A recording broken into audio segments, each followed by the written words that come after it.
শেখ হাসিনা পালিয়ে গেছে, শেখ হাসিনা নাই, শেখ হাসিনা চলে গেছে, শেখ হাসিনা পালায় না।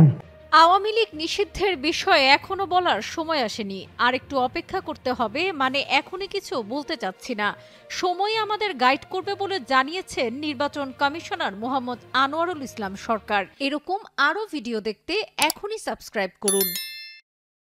রোববার রাজধানীর আগারগাঁওয়ে নির্বাচন ভবনে নিজ কার্যালয়ে সাংবাদিকদের এ তথ্য জানান তিনি। ইসি মোহাম্মদ আনোয়ারুল ইসলাম সরকার বলেন, ডিসি সম্মেলনে 18 ফেব্রুয়ারি সন্ধ্যায় আমাদের জন্য একটি নির্ধারিত সেশন রয়েছে। প্রতিটি মন্ত্রণালয় কমিশনের সঙ্গে আলোচনা হয়েছে, নির্দেশনা থাকে, আমাদের দাওয়াত দেওয়া হয়েছে, আমরা যাব। নির্বাচনের পার্ট অ্যান্ড পার্সেল হচ্ছে জেলা প্রশাসন, বিশেষ করে ডিসিরা গুরুত্বপূর্ণ দায়িত্ব পালন করেন। পাশাপাশি আইন শৃঙ্খলা রক্ষাকারী বাহিনী রয়েছে। এবার যেহেতু অবাধ, সুষ্ঠু, নিরপেক্ষ, স্বচ্ছ করার জন্য প্রতিজ্ঞাবদ্ধ, এই নির্বাচন না হওয়ার কোনো বিকল্প নেই। একটা উত্তম নির্বাচন করতে চাচ্ছি আমরা, এবং যে কোনো মূল্যে করতে হবে, সেই মেসেজটি আমরা দেওয়ার চেষ্টা করব। মাঠ প্রশাসন কমিশনের কথা শুনে না, এমন একটি সমালোচনা রয়েছে। এক্ষেত্রে কি করে তাদের কথা শোনানোর নির্দেশনা দেবেন, এমন প্রশ্নের জবাবে তিনি বলেন, ইতিপূর্বে তত্ত্বাবধায়ক সরকারের অধীনে যে নির্বাচনগুলো হয়েছে, এই প্রশাসনকে নিয়েই হয়েছে। যেহেতু সরকারের পক্ষে কোনো ধরনের চাপ বা প্রভাব থাকবে না, সেহেতু আমরা আশাবাদী সুষ্ঠু সুন্দর নির্বাচন হবে।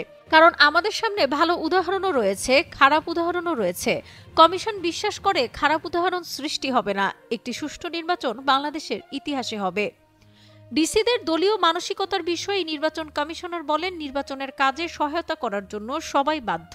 যখন তফসিল হবে এবং ইসি যখন মনে করবে যেখানে যে নিরপেক্ষ ডিসিকে পদায়ন প্রয়োজন, সে বিষয়ে কমিশন কঠোরভাবে অটল থাকবে। নিজস্ব কর্মকর্তাদের রিটার্নিং কর্মকর্তা নিয়োগের বিষয়ে তিনি বলেন, কমিশন এখনও চূড়ান্ত সিদ্ধান্ত নেয়নি, তবে পাইলটিং করতে পারি। সীমানা নির্ধারণ নিয়ে ইসি বলেন, বিভিন্ন এলাকা থেকে আসা আবেদন পরীক্ষা নিরীক্ষা করছি। বর্তমান যে আইন, সেটা কিছু পরিবর্তন না হলে যেমন আছে তেমনই থাকবে। আর আইন পরিবর্তন হলে মানুষের আকাঙ্ক্ষা অনুযায়ী হবে।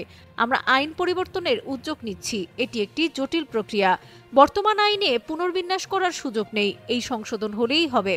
প্রশাসনিক ব্যবস্থার সুবিধা, উন্নয়ন কর্মের সুবিধা, জনসংখ্যার বিষয়, ভৌগোলিক অবস্থা ইত্যাদি সবকিছু মিলিয়ে মানুষের চাহিদার বিষয়টিও দেখতে হবে। সেগুলো পরীক্ষা নিরীক্ষা করে নির্বাচন কমিশনের কাছে যথোপযুক্ত হবে, সেটাই হবে। এজন্য কোনো সময়সীমা নির্ধারণ না হলেও যথাসম্ভব তাড়াতাড়ি করব।